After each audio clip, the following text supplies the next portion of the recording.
Podcaster? I hardly know her. Welcome to the I Hardly Know Her podcast, hosted by me, Megan McCaleb. If there's one thing I've learned in this life, it's that I still have a lot to learn.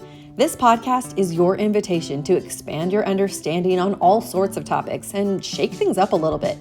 Listen in and learn something new from the stories, professional insights, and a wide range of expertise shared by me and my incredible guests. And remember, my friends, you don't have to be a big deal to do big things.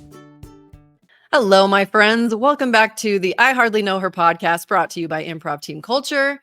I'm here today with our fabulous producer, Jeanette Cerami, and today's guest is bringing some delightful theatrical deliciousness into our ability to storytell and connect in public speaking. All the things that you guys know I'm obsessed with, and possibly at levels that we don't even know yet. We're going to dive deep today. So my guest today is Misty Megia. She's the CEO and creative producer and director of Top Speaker Program for Executives. As a creative director, she helps high achieving speakers with curating and topic ideation, developing outstanding delivery techniques, and building personal branding. I'm so good at talking, you guys. You know this about me. Personal branding and support of all stages of the final production. I love to just jump right in with my guests. You can always read more in the notes, and please connect. My guests are always like so fun. The more I get to learn about them on social media. Anyway, so we're going to jump right into it. So welcome to the program, Misty. I'm so excited to have you. Thank you for taking the time. I'm so excited to be here. I'm going to try not to nerd out too much. But the nerdier, the better. All right. Found my tribe.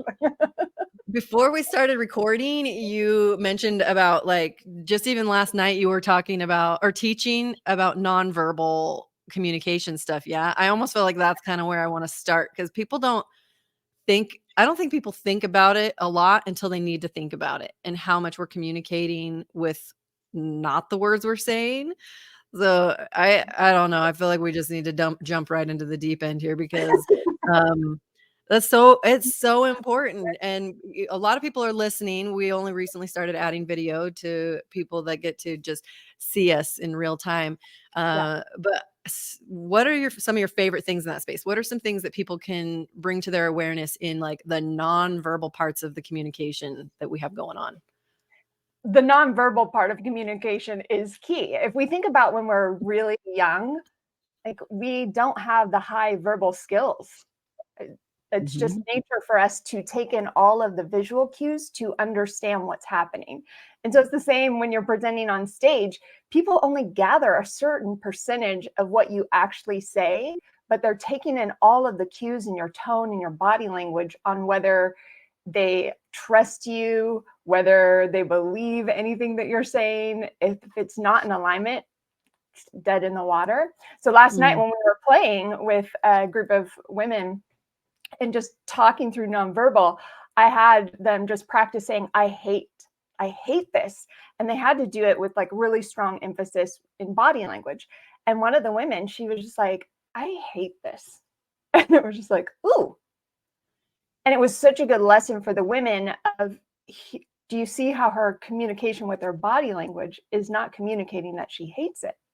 You're all just sitting there, and I thanked her profusely for doing that. And she goes, well, I don't really hate it. And it's like, yeah, you can tell in your body language. And so having that disconnect is something that the audience sees, and then they start questioning things about what you're doing and going, something's not aligning. They might not be able to pinpoint it, but it's just, they can recognize it for sure. Yeah. Okay. So we're going to backtrack and learn about how you got to be where you are now and why you're so fascinated with like helping people in this space. But I mean, this plays out in everyday life. This plays out in our workplace. This plays out in all of the areas, right?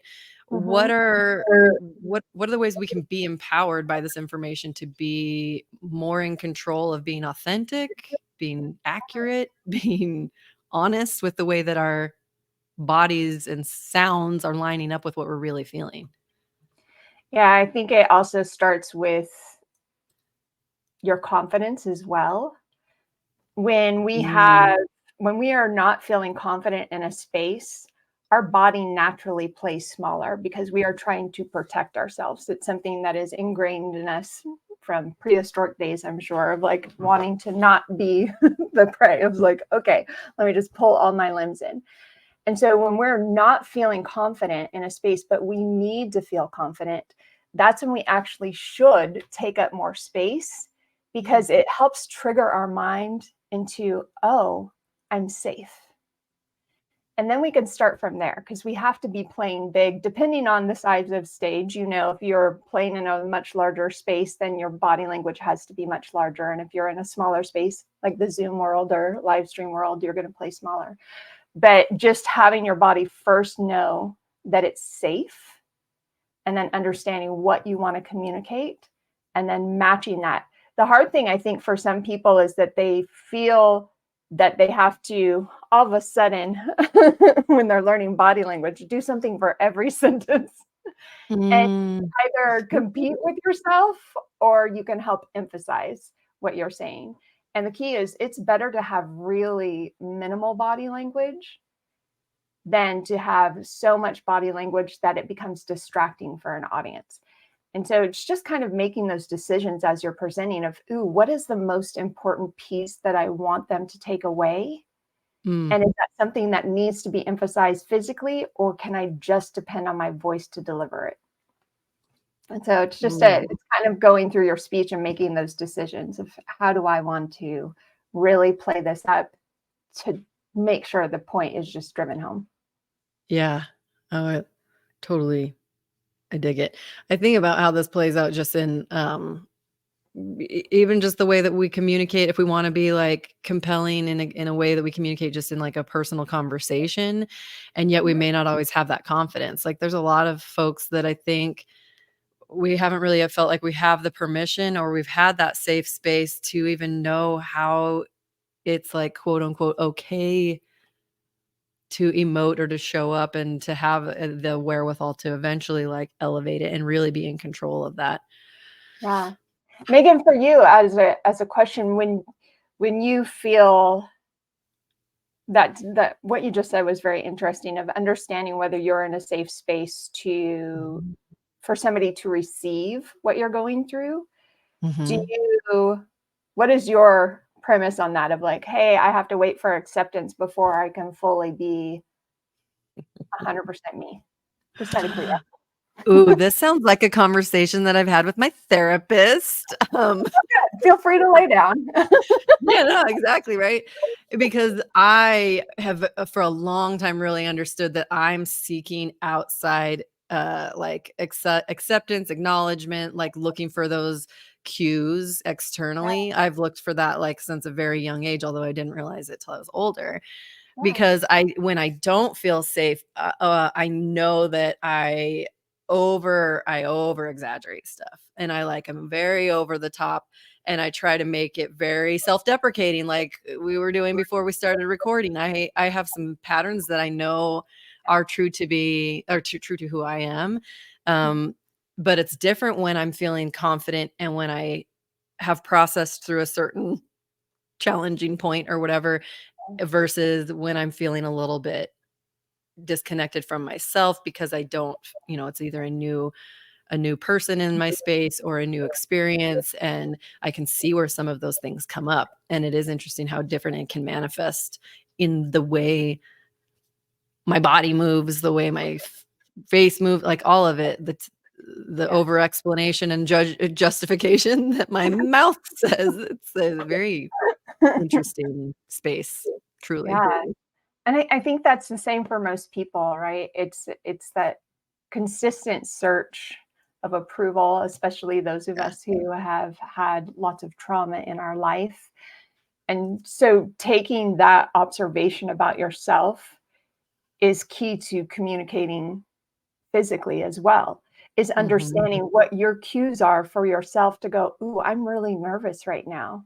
How can I calm down my body language and just breathe for a second? And so this whole self-awareness of when this comes in, when you know you're being really excessive because you're overcompensating or just really wanting to please that person, or you're just terrified of the human in front of you going, please don't hurt me. I think that self-observation is our first step. Like when we're talking to somebody that we're really passionate, telling them a story that we love, what does our body language look like? Okay, so when we're in a stage moment, how can we bring that exact body language to that moment on the stage so it's authentic to how we truly would act if our best friend was in front of us? But without that self-observation of how things really truly show up, you can't adjust in the moment, and you can't be authentic when you're absolutely needing to be authentic and you're just not feeling it inside. Oh, yeah. Okay, I want to draw some parallels of like the theater space and the theater of our lives. Like I was just thinking as you were talking to, like being in the public speaking space and kind of putting myself there intentionally, both with comedy and then realizing, oh, well, people started asking me to speak at like formal events that are like, ooh, can you talk about improv at the workplace or whatever? And I was like, huh? Like when it very first started happening. And I realized that I was still thinking a lot about like character work, getting into that mode so that I knew when I was stepping on stage, that really truly is my safe space now, because I'm in control of the story that's being told. I'm the one speaking. The awareness of how we embody our own character. Anyway, like I want to like kind of see what your thoughts are in that space. And I want to know like what drew you into this dynamic of like your theater background and how you have morphed it into something that is so epic and important and vital in these other spaces untheater related. Yeah. Can I ask a more complicated question for you? It's like 7 sentences later. Let me take some notes. Yes, and Jeanette's like, Megan, can you please learn how to shorten your questions? I'm like, no. Let me just ask it all because I want to take it all in. Yeah. For me, I think it's kind of this really weird journey in life. I have a degree in acting, I have a degree in directing, and then I went back to school to be an educator. And so I have all of those classes of learning how to be an educator and get students engaged. And then I went into the corporate world because why not? I'm just like, okay, theater degree, let's go into tech in the Silicon Valley. But I did find I was always the spokesperson for the company. I was in sales, I was in marketing, and I was the face of the company at every single company I went to. But when I was in those spaces, I also noticed women muting themselves within the boardrooms. And they would come up to me afterwards and go, "Ooh, I wish I would have said this." And they would tell me their brilliant idea. And I'm like, why didn't you say that? And they had so much fear from speaking up and the judgment that was going to happen that they were muting themselves. They didn't even realize no one in the room was asking them not to speak. It was just their internal voice saying, oh, this isn't good enough. And without a doubt, I know you have all heard it of, hey, like I had this great idea and I said it and then somebody else said it, typically somebody else of another gender. And they got huge praises for the idea when I was just like, hey, I just said that. And so it's a lot of unworking within the systems to really help women know that they belong at the table and claim their seat boldly. And I wanted to do something. I didn't know what it was, but I was sitting in my corporate job. I was taking care of multiple countries with the strategy and education. And I was just sitting here going, I don't see my trajectory here for some reason. I started working with somebody and she gave me an assignment of write down everything that you would love to have in your day. And I was like, all right. So I do it. And then I talked to her and I was like, there's no job that exists that is this, that it's the strategy side, the education side, my theater nerdiness side. And she said, that's because you need to create it. Boom. Yeah. And so I was like, do I really? But that excited me of just thinking, oh, I can create it. And as a creator in that side of my brain, it just lit me up that I could do my own path. And I've been on different entrepreneurial journeys throughout my life, but never as the sole thing that I'm doing. And Mm. it was a really scary leap. And that happened in March 2020. Mm-hmm. And I was supporting all of these conference and their keynote speakers. And it just was like, but luckily I'd been doing online education for years. So I was able to pivot and support all of those conferences virtually in their environments that they didn't know how to do. But it was just really taking that permission that apparently I needed to just go, oh yeah, I can do this. Oh, all right. Thank you.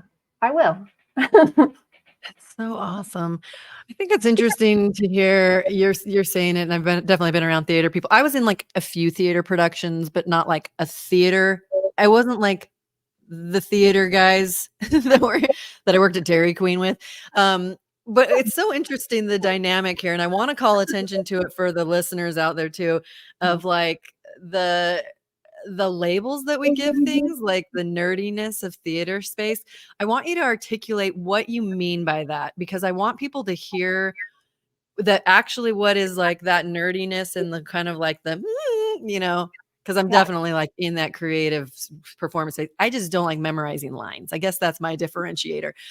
But the things that make like a theater nerd are pretty much my favorite things about those humans, usually. Can you tell me what when you're thinking about yourself as being like, I've got all my like theater nerdiness, like tell me more about what that means to you. To me, it means that I live, breathe, and consume as much as possible in the theater realm. Like there's every book that I have a wall behind this that is just bookshelves from floor to ceiling. Majority, 99% are theater books. I have theater books on my desk. I like watch videos of actors and their strategies and techniques. I work in theater. But the crazy thing to me is I've never felt like I fit into theater or fit into the corporate world, because I'm also really strategic and I do business strategy. Even now I do business strategy for companies that are trying to break into the accountant space. And so I've always felt like I was this person that was kind of teetering both worlds, but super fascinated by both equally. And so when I say nerdiness, I have a nerdiness on the strategy business side as much as I do in my theater side. I could just consume things all day long. If I could be a professional student, I think I would do that. I'm just like, let me learn all this.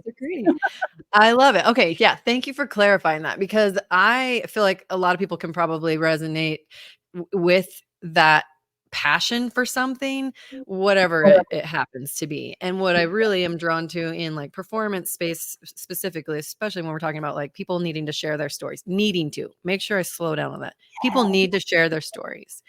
And the beautiful world that's created in theater is, when a good story is being told and people are bringing scenarios and characters to life, so that we're able to hopefully expand our empathy and think about things differently. And the whole world is like vibrant because of the creative forces behind it. And I don't want people to take that for granted. And I don't want people to take advantage of that. Oh, I see Jeanette's like, yeah. I'm also a theater nerd. Misty, I live in that space in between the arts and the corporate world as well. And I think it's funny because people look at theater and they look at it and they think it's entertainment. It's an entertainment space. It's where we go. It's the last thing on our hierarchy of needs is to be like entertained. But what they don't realize is the reason people are entertained by theater is because it is watching people relate to each other and getting to experience catharsis by watching someone go through something that you can relate to. And so when we, the three of us on this call, and anyone who takes the skills that we learn in theater and performance into the real world, we're basically teaching people, instead of watching it and saying, oh, I'm learning from this, I'm emoting from this, we teach them how to do that themselves and like have those conversations and have those experiences that it's easier to watch somebody do that and think, oh, that would never happen to me, or I would never be able to handle that. So we are teaching people how to handle that because it is the things that we experience. It's how we relate to each other. It's how we like grow old and, go through heartbreak and fall in love and deal with grief and all of that stuff. So that's my theater in the real world piece. Jeanette, I love it so much. To me, I absolutely agree. It's so cathartic. And I remember I had worked on West Side Story and my parents came to see it. And it was probably the first time I've ever seen my dad cry. Just watching the show. And the fact that it can help us just stir some sort of emotion inside of us and pull that out. There's nothing better to me. Like the reason I stopped being on stage so much in theater is I was no longer like nervous anymore. And without that nervous energy, you're actually not focused enough to do a good job. So I was like, okay. So I stopped and I just became full-time director and choreographer. And to me, I still get the nerves. I have a show that I'm like working right now on, and I like hope that they laugh at the things that we've created. I hope that they like get their heartstrings pulled. And when you hear that collective laugh of like 1,000+ people, there's nothing better. There's just nothing better than joy emoting from a space in unison, or even like that heartstring of hearing people like sniffle in the audience. I live for it. I absolutely live for it. Amen. It's so interesting too how much people, I mean, they're in it in that moment. And like, what do you feel like are things that it like becomes an opportunity for people to like learn and grow about themselves? Like, what do you see from people that are able to like invest in it more than just sitting back and watching? Yeah. And do you mean in the speaking realm or the theater realm? Maybe both. Whichever comes to mind. I don't know. I think it goes back to what we were talking about earlier, of just, you can't tell a good story, whether it's about your life or a third party that you're bringing in, without really that self-observation of how it makes you feel. And the subtext in our tone communicates how we feel on things. So if we don't have the right tone for it, then the auditory cue to the audience is like, how do you want me to feel? But it's that self-observation and going, okay, if it is a third party story, like Malcolm Gladwell, I've seen him speak multiple keynotes, and he is so phenomenal. And I don't think he's ever told his own story on stage when I've seen him. It's like been like a band or some scientist or something else. But he takes you on such a vocal journey, because you can tell, like when he's talking about hardships, he can tell in his voice that he's feeling that. But without that self-observation of knowing if you were in their shoes, what would you be feeling? What would you be going through? And I know for some of the speakers I work with, it's a real big challenge for them because they're such even-keeled people, which amen to that. We need a bunch of even-keeled people. I may not be one of them. I'm like, I will cry with you. I will laugh with you. I'm like, even-keeled. But to get them to go there, it takes a lot of work and a lot of digging in order to do that, which is also why I went and took counseling courses, just because I was like, oh, that's deeper than what I can help with right now. But to me, if you don't have that self-awareness and you're not able to tap into it, it becomes much harder to talk to an audience and pull them into the story too. And really, it's all about the audience and their experience. It nothing to do with us. 100%. I don't know if people like it or hate it when they hear that, because I often remind people in the speaker space, it's like, it's not about you.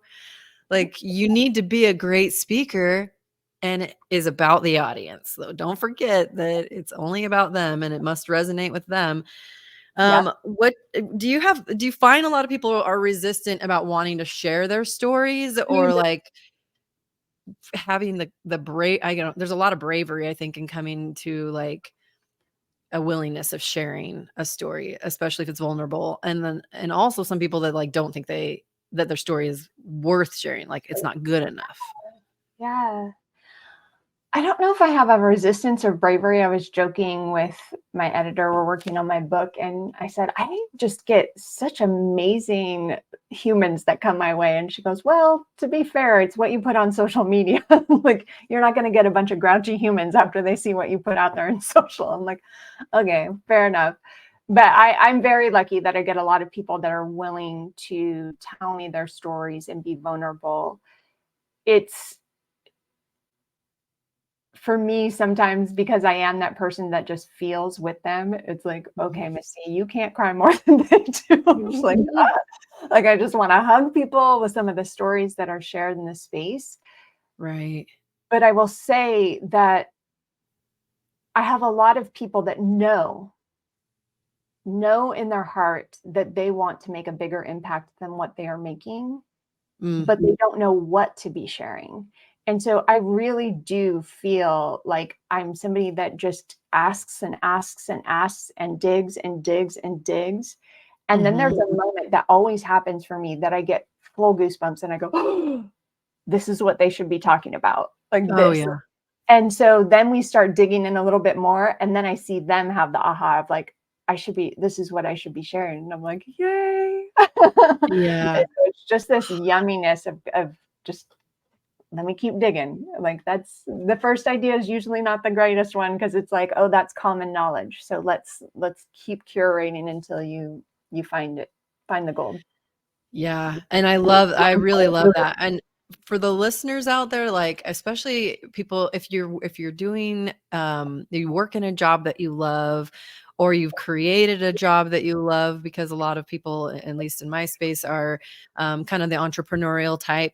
And a lot of times when they're coming in, like you said, they know there's something more, they want to make a bigger impact. Of course, they want to be able to expand their reach to help their business too. Obviously, the speaking platform can do a tremendously positive thing for business. And it is so fun when sometimes people don't quite know yet what that story is, or what that turning point was, and they have an idea. And then the really magical parts are when they realize it's in so many ways very directly connected to what their profession is. It's like, that's why you're so passionate about this XYZ Yes. deliverable. And it's like, ding, ding, ding, ding, ding, we're winning. And finding, it's really finding the balance. Cause I definitely, like, in my speaker space, it's really about merging some sort of tenderness. There's got to be like a moment, something that is going to draw the crowd in to see that human side, and some powerful tools that they can implement to be better humans. And it's really a fun, scary, delightful journey when people are like, oh, this is way more deep than I thought. Although I don't have any certifications or credentials. I just trigger people and I'm like, bye. Just kidding. I feel like that. I was like, oh, right. Yeah. I mean, I really did start shifting some of the things I used to do in my improv workshops in the workplace, because I was like accidentally triggering people on this one activity that I would do that was like these touch points from memory, their memories and stuff. And I was like, anyway, because that's what we all want. We want connection. We want the connection. We don't want the triggering. We want the connecting. That's the trigger moment. Like, right when I used to teach theater, and I was teaching the students how to cry on stage and go there. It was a big thing, right? To be able to get to that state where you can cry naturally and not just lose it on stage because you've gone to a too dark of a place and you're now can't say your words because you're just like going into the ugly cry. And so it is that fine tune. And I tell, even some of the people that I work with that are just telling gut-wrenching stories, they're worried about crying on stage. And I was like, if it doesn't come, don't force it, because there's nothing worse than that. And if it does come, like move through it and take a breath when you need to. Like audiences understand that. And it's just a matter of like, oh, well, I want to cry at this moment. How do I do that? I'm like, I could teach you, but that's not right for public speaking. Like it just feels manipulative. Yeah. So, if you're going to cry, like it'll come out. If you're not going to cry, it's okay. Right. Oh my Yeah. gosh. Nothing more awkward than forced emotions. Yeah. We have a speaker in our world that every year on the same line, he cries on the keynote stage. And it's like, Oh, wow. it's a little awkward. Interesting. That is so interesting. So there's a piece of advice that you offered that I want to touch on. So you said in your intake form here that you don't have to wait for an invitation to be on stage for you to share your message, and you can create your own stage. Yes. Talk to me more about your grand vision for that. When people are like, "Oh my gosh, I want to speak." But a lot of times speakers are like, "I'm going to build this beautiful website," and people are going to come just like Googling me up and here's my stage. And I'm like, it's not exactly like that. No. But I don't want that to deter people. So talk to me about like the bigger vision of like, how can people really step into creating their own opportunities? I've been on this mission, especially in the last year or so, where humans propose a speech to an event, and I've been on the producer side of an event. So it's just like, hey, we make decisions for all different reasons. And I just see when they don't get chosen, they just kind of deflate. Because I thought, oh, this was the perfect pitch, and I spent so much time crafting it. And to me, you have no idea why it wasn't chosen. It could just not fit in the lineup, or they had somebody else that they already agreed to and put a contract together for that had a similar thing. And so it just is a matter of how they're curating it. And that being said, though, if you are so pulled to be sharing that message, the world out there has given us so many different platforms to do so. Yeah. Every single social media platform has a video component now. Every single like newsletter, anything you could think of has a moment where you can just start sharing your message. So honestly, as an event producer, if I don't know you as a speaker, guess what I'm doing first? I'm going to all of these different platforms to see how you speak, what your message is really about, because that paragraph that you submit to me isn't always enough if I do not know you. And so you have to take advantage of the other stages and platforms out there, because that's what they're doing to say, oh, I don't know who Misty is. Like, let me go search that out and let me go binge her feed for a quick second to see if it's somebody I want to move to round two.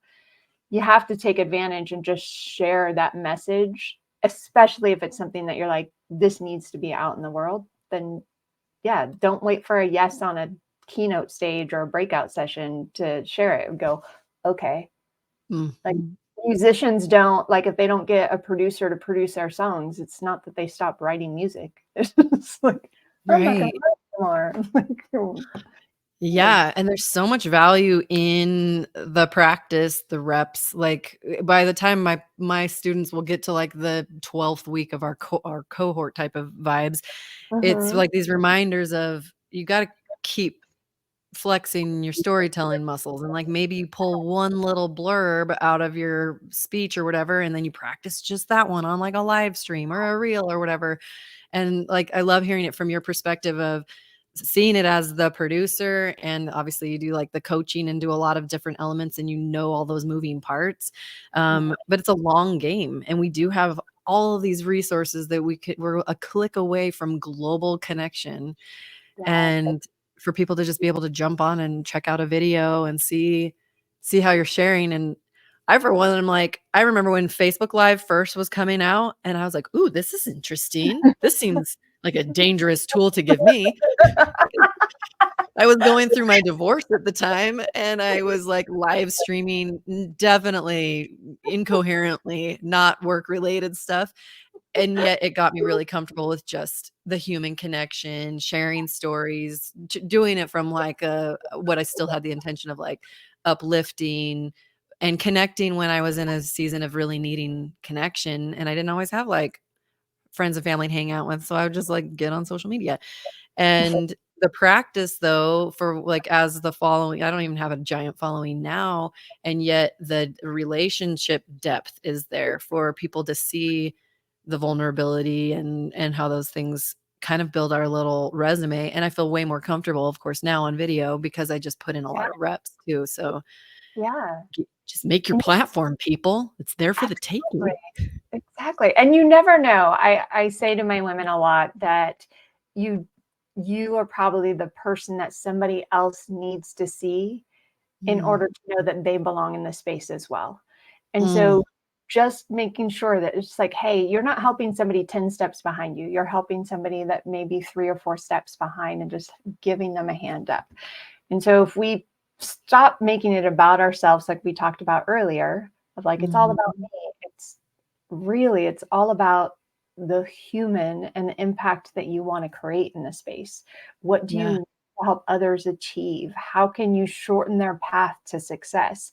And those are the types of things that you should be sharing of like, what is it that stirs inside of you that if like, oh, if they only knew this, like, grab the mic and go for it. 100% go for it. There's going to be that one person. You don't need thousands of followers or millions of followers. You just need that one person that was like, I needed to hear that today. Thank you. Yeah, totally.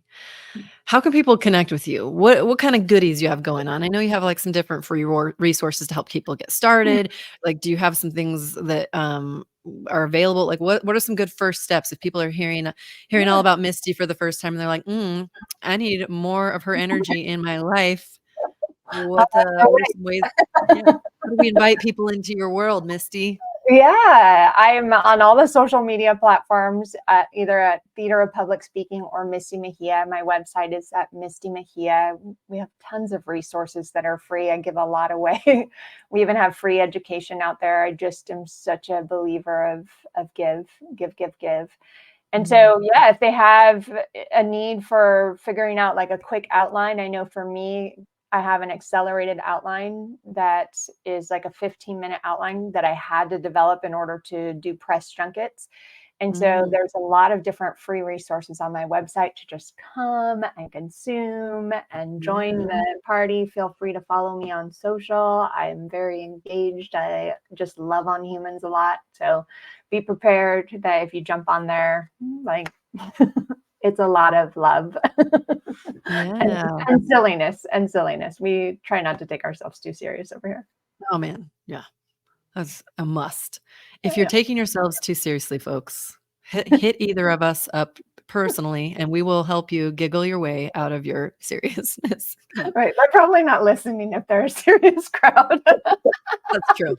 There's people, or there could be some that are just like, she's not even gonna get me to crack a smile. I'm gonna listen to this episode. Nope, she's not gonna make me happy. Nope, not today. There won't be a smile. Challenge accepted. And do you work with groups as well? Sometimes, like, I mean, people can bring you into like a leadership team, or like what kind of or is that like not one of your favorite spaces? What's your is it more like one-on-one, or what are your favorite places to be in with people? I really love it all. I love it all. I do for the teams. Typically what we do is I work with everybody from the customer service side to the CEO side. So we can really create good communication channels. Like sometimes even in like the sales team or marketing team, they don't understand their numbers. So sometimes it's a different conversation other than just strategies for public speaking. But then we always do a group component to that. There's nothing better, I think, than watching every human within an organization learn at the same time and all be on square one together and learning something new.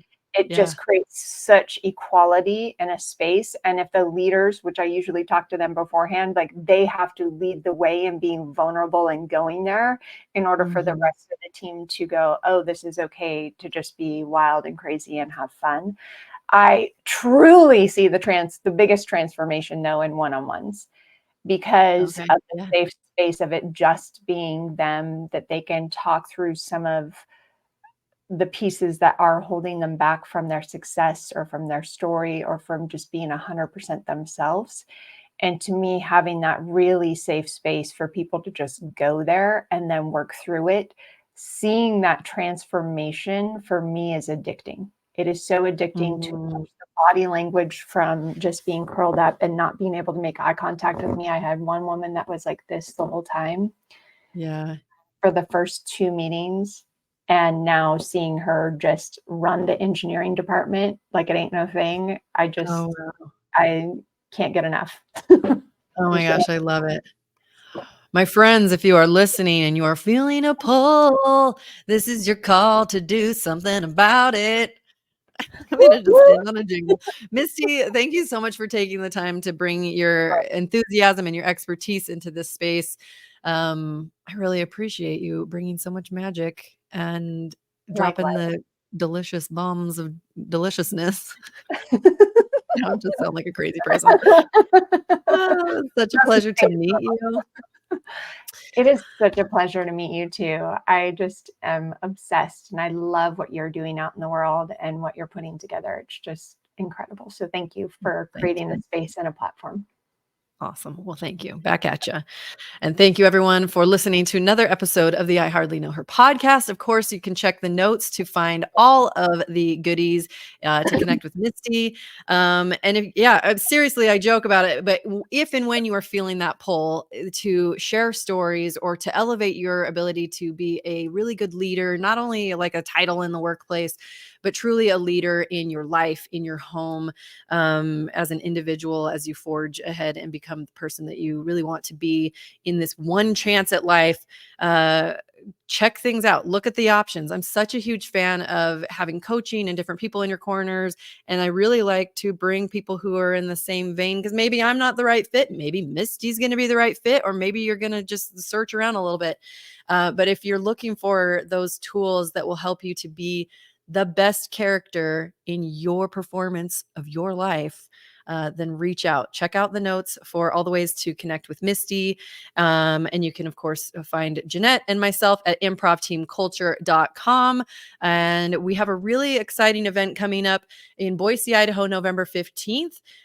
If you want to just come be part of the audience and learn powerful communication skills, and check out some of my really fantastic speaking clients taking the stage and recording some of their speaker assets. It's called Captivate Leadership Communication Summit. We'll be in the heart of downtown Boise all day, November 15th. Tickets are on sale now. And we can't wait to have that room full. And thank you so much for listening. And we'll catch you on the next episode. Thanks for tuning in to the I Hardly Know Her podcast. For information about leadership workshops, public speaker training, and all things kooky Megan, check out improvteamculture.com. We'll catch you next time.